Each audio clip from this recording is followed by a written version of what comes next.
สวัสดีเพื่อนทุกคน FC ทั้งหลายยินดีต้อนรับสู่ช่อง YouTube นาสมคิดนะโอเคเก่าเจมื้อนี้หลังจากเสร็จสิ้นพี่มาพี่เพื่อนออกหาไหลเหือกันจังหน่อยเข้าป่าคือเก่าทุกคนอย่างไหลเหือก่อน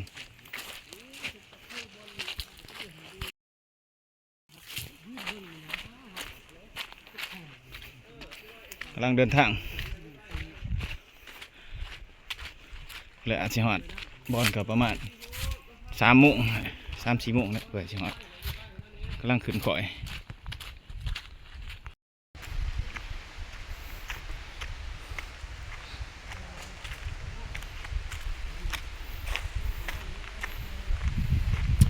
บรรยากาศเย็นลมเย็นดีทุกคนเลย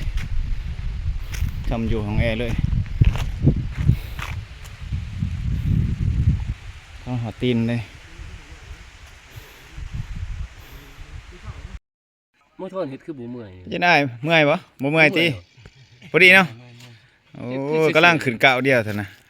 บ้านนั่นหันอยากไปหาต้องเต้าทุกคนเลย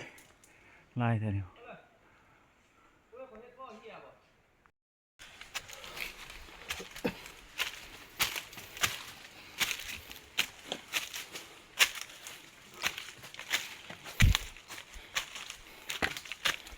ยังอีก2 ผักนี่เนาะ